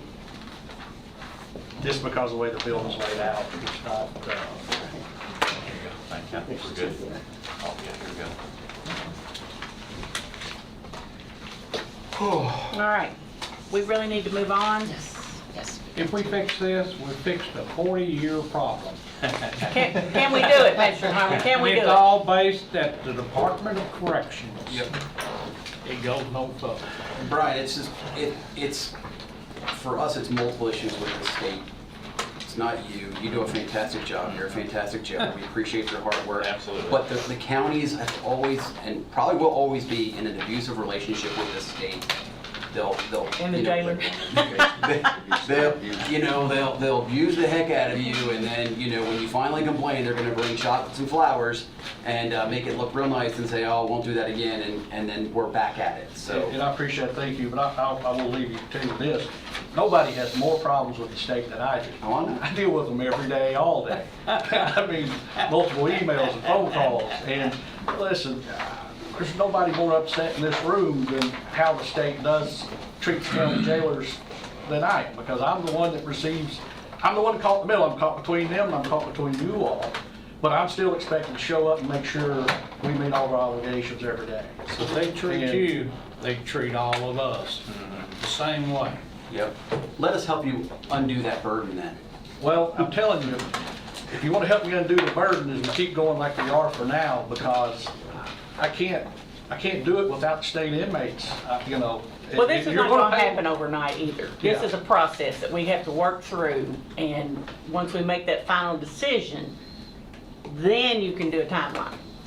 Well, And it might just be us sending that letter that kind of gets their attention and says, hey, because if they realize more counties get on board with this, they're gonna have to fix their own problem, and maybe this is the message they need to hear. Magistrate Sleeper and I walked in with the President of the Senate 2+ years ago, Sorry to hear that. and his acknowledgement of $200 to $300 million that they owe all the jails was going to be discussed back then, was just discussed in this budget session, and no resolution has been reached. Correct. well, I can guarantee it's going to cost fiscal court more without state inmates. It's just, it is. And I'm still, I mean, I hear you, and I, you know, I agree with everything Jason just said, that, you know, we couldn't have a better jailer and person running this ship, but I'm still just struggling with that math.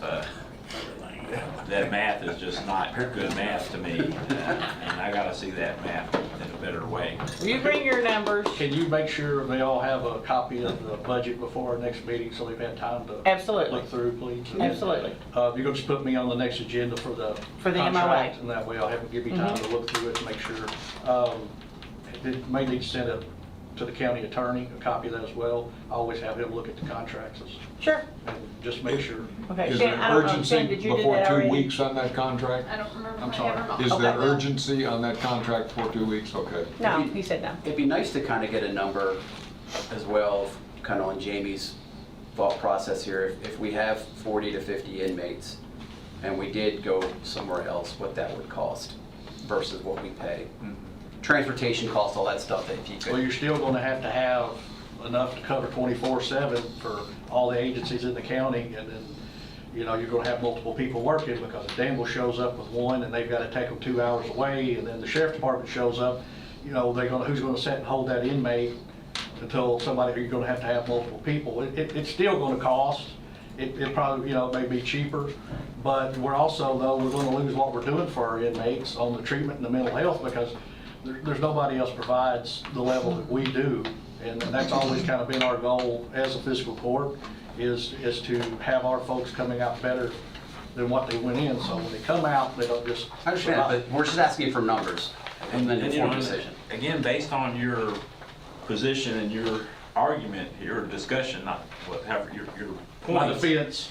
Your points, then we shouldn't even be, there's no reason to continue to ask the state for more. You're saying we already are, we're making it work. Well, as it is, so why would we even want to ask the state for more money? It's not the best situation, but by working these inmates and the labor they provide, the money that saves, that offsets what we lose. And not having to pay the medical now is a big thing. So we've moved the dial. We're not all the way over here like we were with getting the medical paid now. And by able to work the inmates, we've moved the dial. We're not all the way over to 100%, but we're better than we were. So you're putting a lot of value on our in-kind contribution to the state. What do you mean by in-kind? Because they're paying, we're giving them $30 worth of in-kind contribution to make. But this we're taking work. that and taking that for what we work the inmates in the community, you know, that's that value there. So that breaks us even, that breaks us even. If, you know, from what we're taking from them by using the inmates, offsets the 60, say, let's just say it's 65, and we're getting the 35, 42, or 34. So what we make up on just the inmates alone by working in the community offsets what we're losing, especially now that we're not having to pay medical. Would you say the dollar amount was that most other jails are Like charging? 45 is, and I've talked to several jailers and that house, that are, you know, there's only a couple of jails that's overcrowded in the state. And I think one of those is Madison County. And they are back where we were when Barry was here. But everybody else is hurting for inmates. And the state is housing inmates that would be eligible for jails. They're keeping them in the pit because they're mad at us because of the lawsuit. And that's kind of Yeah, they're mad at us for. But I just think, you know, I think the Master Association, Jailer Association, the Judge Association keeps fighting this battle, and eventually something's going to have to turn loose. Yeah, they might give us $4 more. Well, that's, you know. All right, we really got to move on. We can hash all this out at our other meeting. So, Yeah, thank you, appreciate it. Thanks, Brian. So if when we were to not have a jail, thank you, sir, and we were to send our 40 inmates a day somewhere else, that's $657,000 would cost Boyle County a year in just what an inmate cost to send them somewhere else. And we've got a $6 million budget, and we're gonna build a $30 million jail. Now I see why it's lucrative for some of these places to not build a jail and to send them somewhere else. Exactly. I mean, why would we not want to just pay other people to house our 30 inmates? You're talking maybe total of $1 million when you talk about transportation of court people and some staff or whatever. Man, that's crazy. And that allows us to still fulfill our constitutional obligations. That's interesting. All right, thank you. Okay, sounds good. We'll continue this at a later date. All right, next up, County Administrator, Julie Wagner, resolution to amend administrative code. Yes, if you look at the administrative code, I think you've got an attachment. There is language in there for the appropriation process, and we have added the homeless coalition, so we need to pass a resolution to allow that to be done. Okay, so we have resolution 2026.04.14. Correct? Yes. Okay. Is there a motion to approve? Hold on, I'm trying to find it again. Okay.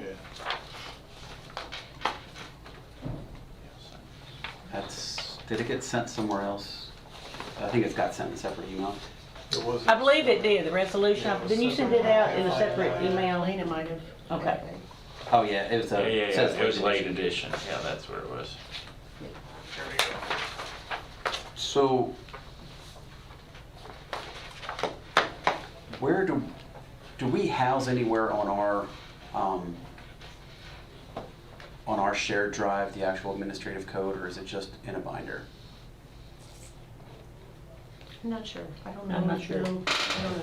Because I was reading this and I was looking up something else, and because I want to make sure, it looks like did we handle this first, I'm sorry, go ahead, no, that's my question Well, after. I thought you should have gotten the copy of the code, and I hope you did, and if not, the code specifically says you can do these, 12 agencies, and that's it. Right. So if you want to hear the Homeless Coalition, which I believe you do, we need to pass a resolution to add them, and only the judge can do that, according to the code. Only the judge can amend the code during the year. So the cleanest way to do it is pass a resolution which changes the code. And adds them to it. Yeah. Do we take anybody off? That can be done in June. Yeah. Okay. Yeah. So she can change the code to add somebody but not to remove With somebody? your permission, with your approval. Yeah, we still have to vote. Yes, you have to approve. She has to bring it forward. Yeah. You have to approve it. Get that. Yeah. I'll make a You bring it forward. Second. Have a motion by Mr. Sleeper, a second by Mr. Gay. Any discussion on the resolution of adding the Homeless Coalition to the administrative code? Mine's about something different. Okay, all right. On the All code. those in favor signify by saying aye. Aye. Any opposed, nay? Motion carries. Go ahead, Mr. Cullen. So my question was, I was just reading some stuff, and this is for clarification for me, not for argument. When I was reading something before, it looks like we changed the code, or did we change the code, where prior the fiscal court approved similar matter, the judge would bring forth a deputy judge executive request, and then the fiscal court would approve that. It looks like maybe at some point over the last year, did we change that? No, that might be KRS. Was that why we did the change? I don't, Because I don't understand it. hold on. So, I mean, I have the code right here. What am I thinking? I brought it with me. To clarify, Magistrate Cullen, you're saying that we were not involved in that approval process, correct? we used to be, so under 202-00, and then section .2, deputy county judge appointment. I think it used to read, the county judge may appoint a deputy judge executive, the county judge may appoint, subject to the approval of the fiscal court, a budget officer to assist with the county fiscal court affairs. This was in June, I think, when we did the last change, and that all is crossed out, and it says C301.00. Yeah, that's what I have. So did we change that? Was that a change that we made? Because 300 is not about appointments. I don't know without going back and looking, Yeah. I can't remember that off the top of my head. Yeah, 301 is procedures for the deputy judge. But I only say that because originally there was a question about previous judge was going to assign a deputy judge executive, and the court at that time had the authority to stop the appointment. But now it looks like we don't have that anymore, and so I'm just trying to clarify. Was that due to him wanting to put a salary with that person? Do you remember back? No, it was not. Okay. Yeah, I hadn't even gotten to that point Okay, yet. okay. I don't remember changing anything with deputy judge other than when we reformatted, we used Rich's template that Rich Ornstein had put forward, and that was a Okay. couple of years ago. It may have gotten changed based on what Rich had put out, and that was probably, There was an email from Katina I don't remember there being June a 6th. change. I just don't remember. of where we did some changes to the administrative code, and that was just one that stuck out to me, I don't. where we struck out that piece. And so that's why I was just trying to compare. Was it something to do with it being a full-time position instead of a part-time It position, maybe? just has to deal with the actual appointments, like how appointments are done. Administrative assistant appointment. So right there, it's this. This is my question. Was that language in there previously, and we struck it? Okay, I don't know. We would have to go back and look at, Yeah, that's Yeah, okay. I'm And that's why I was looking to sorry. see if it was on there. Julie, this is actually just what I'm referring to. So this was in June. This was the deputy county judge appointment. And so this is under the appointments. Yeah, appointments. And so was that the language that was there before that we now struck, which makes sense to me, and it says C 301. Yeah. But 301 doesn't have anything to do with appointments, it's just the duties of the actual deputy. So, I don't, I'll have to go back and see if I have okay, a paper trail on that. okay. I don't. Yeah, no, that's all I'm looking for, is just, can we get back to you on that? yeah, of course. Okay. No, I wouldn't need, let's recess now so we get the County answer. attorney, we need you real quick. Okay. All right, is that it for that? Yeah, that was, since we were talking about the administrative code, because there were several different things that day where we made changes. Okay, I skipped Shannon, so sorry Shannon, I'll go back up to you now. There is a budget amendment Yes. that is in your packet Yes. that she needs approved. We need to amend the budget to add Mhm. the grant that Angie received for the illegal dump so that we can spend that money this year. So moved. Okay, we have a motion by Magistrate Gaines, or a second? Second? Second by Magistrate Sleeper. Any discussion? Have we gotten permission to tear it down? Is that for the building? No, I'm working on that. We requested permission. We just haven't gotten an answer. Okay. Okay, any other questions, comments? All those in favor signify by saying aye. Aye. Any opposed, nay? Motion carries. Okay, next, we need to go into executive session pursuant to KRS 61.810, paragraph 1, paragraph B, deliberations on the future acquisition or sale of real property by a public agency, but only when publicity would be likely to affect the value of a specific piece of property to be acquired for public use or sold by a public agency. And get a motion to go into executive session. So moved. Do you want Shannon in here? Magistrate Ellis, is there a second? Second. Magistrate Harmon, all those in favor signify by saying aye. Aye. Any opposed, nay? Motion carries. I would like for room to clear except for Shannon and Julie and the county attorney.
So do you Welcome want- back. Do you want to hold off on reports and stuff like that and match your comments, or? Or we can do them until lunch gets here. We'll make it short and sweet today. And then the rest of y'all can just say pass. You know, where we're at, you just say pass. That difference. Let me know when you're ready. All right, we need a motion to return to regular session. Make a motion. No action taken. With no action taken. No action, with no Mr. action. Bowden, is there a second? Second. Mr. Gay, all those in favor, signify by saying aye. Aye. Any opposed, nay? Motion carries. Okay, we will now start with our magistrate reports. Can you And me so I can go back upstairs? I'm sorry, we'll start with county attorney. Go ahead. All right. I had received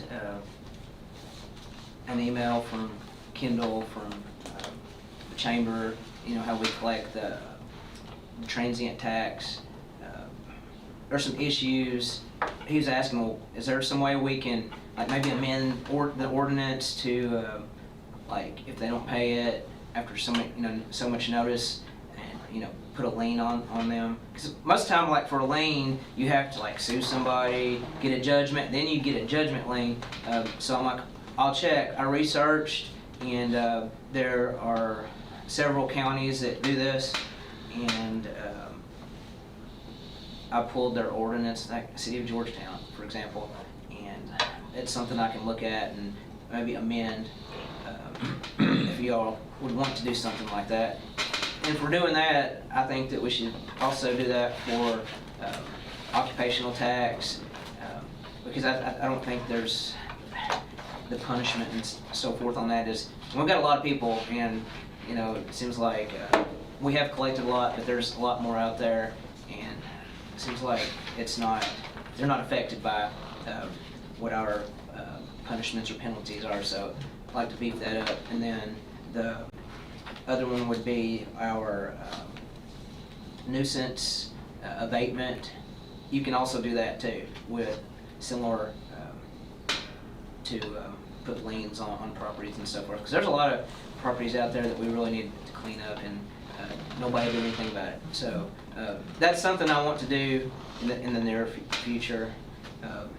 If you guys would support something like that, it could be for all three. It might just be for one or two. You just, you know, tell me what you think on that. I don't know if you guys have been watching legislatively how they did a budget, and they cut like all these specialty courts, including our drug court. I do a program through the county attorney's office. It's drug court's mostly like when they go up to circuit court for have pled to felonies and so forth. But I have a rocket docket program where they might be charged with a felony, and if they agree to complete 6 months of treatment, and it could be, they have to be evaluated and go through an IOP program or inpatient, depending on what that evaluation proves. And anyway, I do that, so I think that's a help, even though we don't have a drug court. I was thinking about maybe just talking to the drug court people though, and maybe I could implement some of their strict standards and incorporate it into my rocket docket I have already, to be kind of like a pseudo rocket docket drug court situation. And I know that Judge Barsati would support that, I would think. But I just wanted to let you know my thoughts for the future. All right. Thank And you. as a reminder, that was one of the first things Chris did when he became county attorney, was the rocket docket, which has been very helpful, especially with the jail numbers when we came into office. All right, well, thank you guys. Appreciate it. Thank you.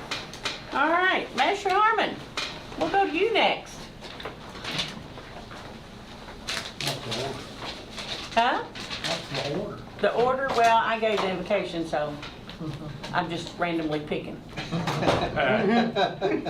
She has no order. You should. I have nothing. All right. Measure Cook. The EMS committee met this morning. It was Jamie, myself, along with Director Rogers, Captain Mattingly, Rita and Jessica, we talked about, Jessica gave the crisis team update, and also the community outreach update as well. We've seen an uptick in suicide ideation, and unfortunately a couple of people have passed away from it, so make sure you check on your loved ones. And a lot of times they could show no signs of being suicidal, but something happens and then we've lost a loved one, so check on them. Rita gave some extra information on the in-kind work we do for the crisis team. Michael Mattingly gave a nice update on EMS, emergency preparedness updates. So he's working on the Boyle 250, making sure we were prepared for that. The center commencement, he's also working on mutual aid. We had a slight discussion about the new EMS building. We all agreed that pink's not an option. Dang. And then runs for February were 561, March 682. So that's about 27 a day, which, you know, is, I think our EMS team does touch a lot of Boyle County people. Absolutely. And I'm glad they're there. So I'll go ahead and submit that for approval. Okay, we have a motion by Mr. Cullen. Is there a second? Second. Mr. Gay, all those in favor, any comments? All those in favor, signify by saying aye. Aye. Any opposed, nay? Motion carries.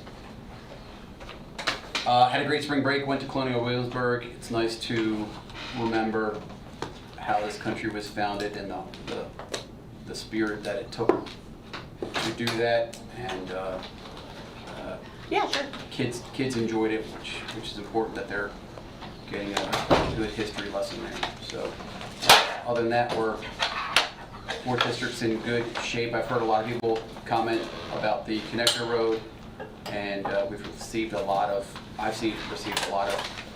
emails and stuff from people that said that they're very much not in favor of the connector road and to fix the roads we have. Great. That's Okay. it. And I did receive your message about the sign, and I will do that. So, appreciate it. All right. Mr. Gay?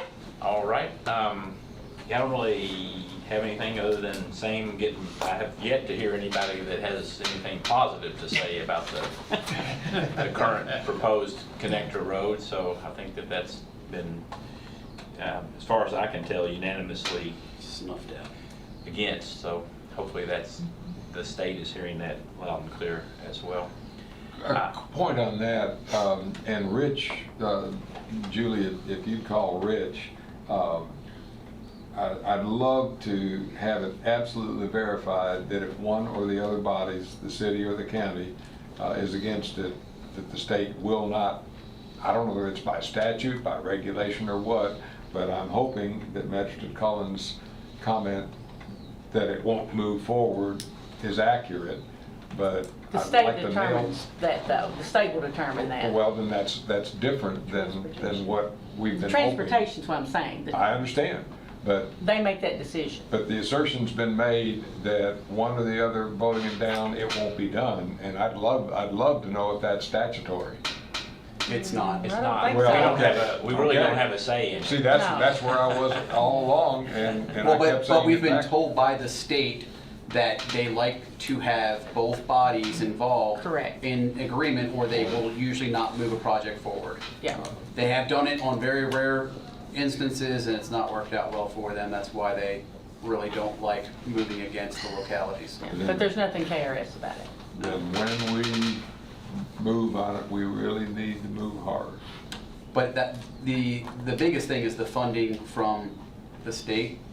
So that's where Amanda and Daniel come in, and making sure we're communicating with them as well.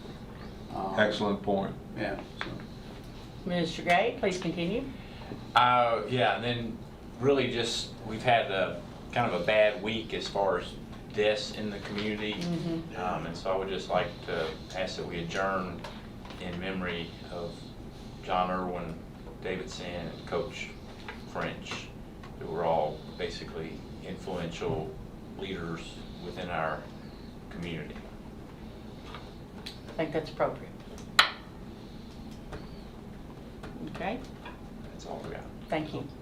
Master Sleeper. All right, I mentioned this a while back, but I want to mention it again, Remedy Drive will be in concert at Centenary Church on April 26th at 6 p.m. and that's, all the proceeds will go to the Homeless Coalition.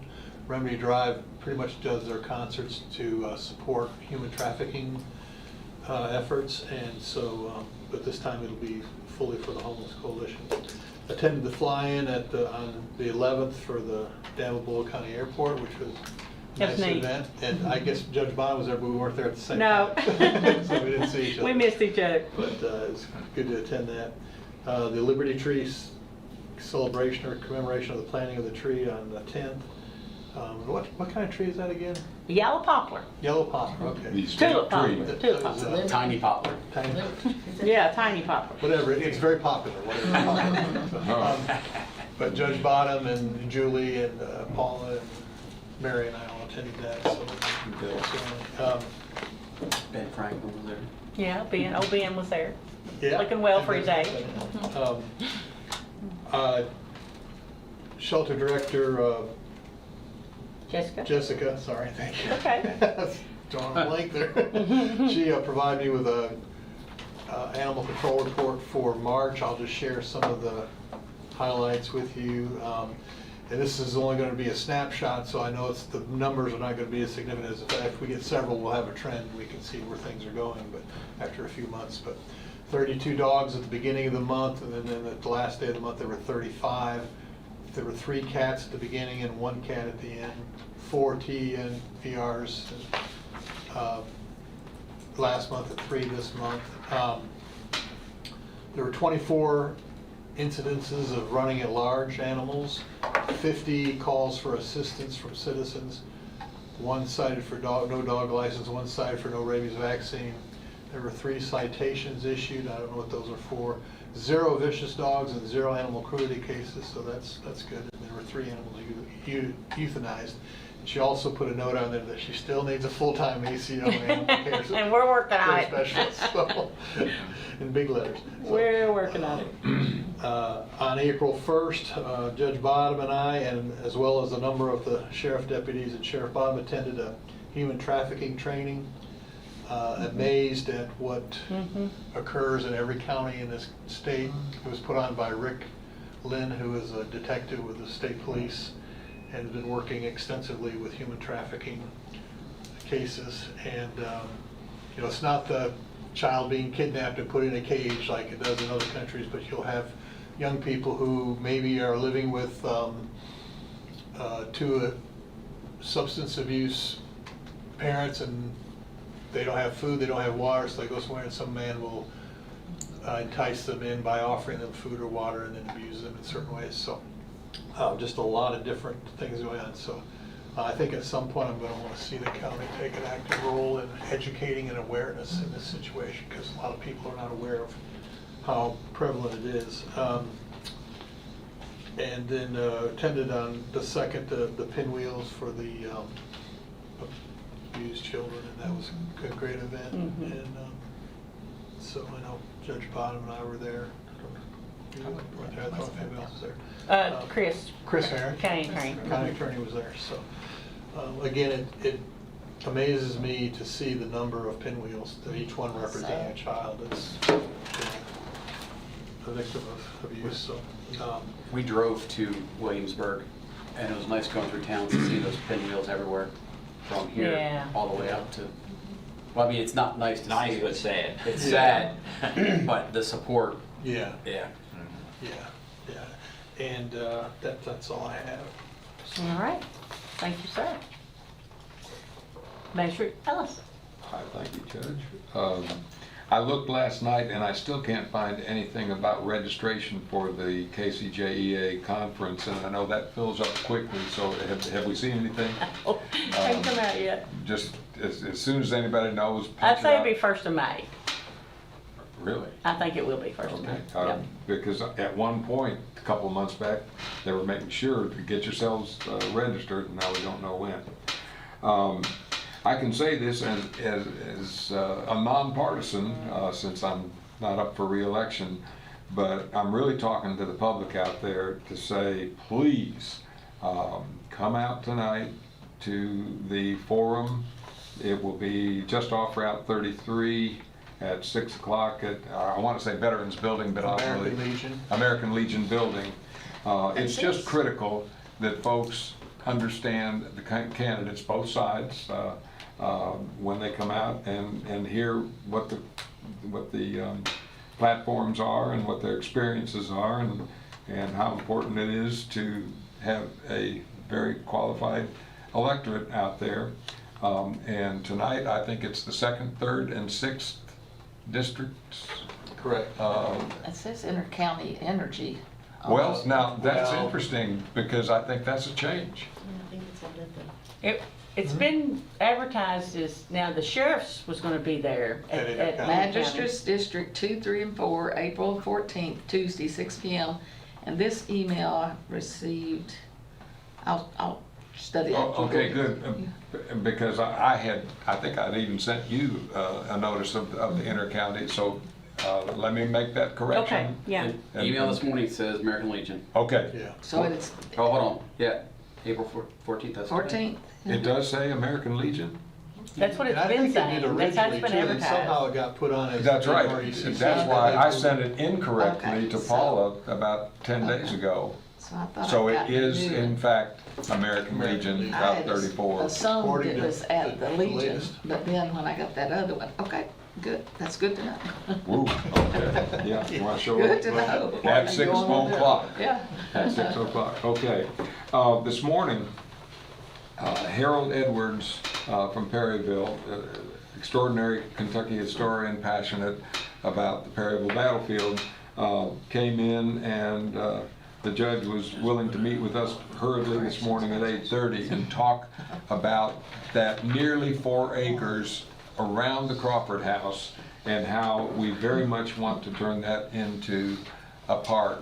And it was interesting because it crossed my mind, and we even said something about the quote from President Lincoln that, you know, let God be behind me, but we sure need Kentucky.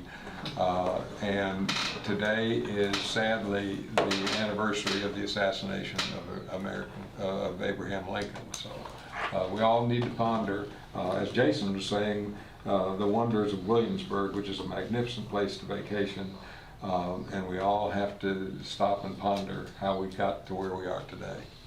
Thank you, Judge. Thank you.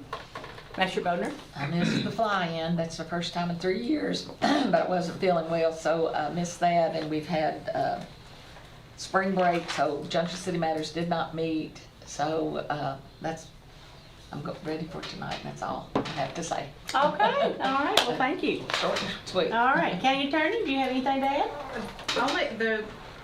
I think it's come across interesting that will be about a House Bill 762 just passed. One interesting point about that is public defenders would no longer be appointed to represent defendants in child support court, and that we don't know where that would fall, I guess, to the county, because by constitutionally they are entitled to representation. So that's just something that will be coming up that will be, I mean, it'll probably be litigated, but that is just something on our radar. What's the rationale for that? They don't have any money to pay. Should we put something in the budget for that? I don't know if at this point, I mean, it's not happening, you know, this month. I mean, does it go into effect July 1st? Is that the? Wow. Well, they can be different, I mean, that's the norm, but they can be different dates. No, Maybe but look into it, save you the time. Yeah. Yeah, we're definitely looking into that because that will affect a lot of people. I mean, we have people, I'm in court every Monday with probably 5 to 10 people who are up contempt of court. We'll look So that up, yeah. That will just be something that'll be coming up, that we'll be looking into. Thank you. So it'd be They equivalent pass to that paying, stuff, but they can't pass anything on the jail. That's fun stuff right there. Yeah. but it'd be like paying the attorneys that represent people in disability court and that kind of thing. Julie? The only thing I have is just a reminder, pickleball bids will be open on the 27th. So that will be after our final budget review. And we'll just have to insert a number before we send the budget in. So that's all I have. Okay, thank you. I have just some dates to give out to you all, and then we can adjourn. Of course, Saturday is Earth Day at Constitution Square, and if it's a rain date, that will be moved to the Boyle County Extension Office. Make sure you have April 21st on your calendars. That's our final budget review. April 23rd, the state will have a public hearing on the results from the air burner. Help me out, Paula, where we had the hearing that they advertised. Okay, they'll come and have a public meeting on that. What date was that? April 23rd at 6 o'clock, and that will be at the library. April 23rd, 6 o'clock. At the library. At the library, and that's gonna discuss the results. Well, I don't know exactly what they're gonna do. I guess it's to have people come and Talk. have open, conversation. Okay, 6 p.m. library, April 23rd. Got it. All right, Farmers Market will open on April 25th, so everybody put that on your calendar to come out and support the opening day of the Farmers Market. Same date, America's 250th Abe Lincoln program will be presented down at Forkland at the Forkland Community Center. And then Julie mentioned pickleball. April is National Government Month, so that is all of us in this room, and Julie's going to be posting on Facebook different departments within county government and what those departments do and services that they offer, and so just be watching for that during the rest of the month. We'll be getting something on Facebook about that.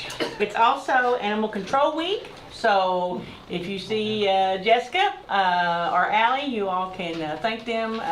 They'll be getting lunch one day this week, so just want to be thankful for them, thankful for Jessica that she's in the position that she's in and that she's doing a fantastic job. And she is really opening the doors out in the community for public awareness of the pets and animals at the animal shelter. And so she's really doing a good job out there.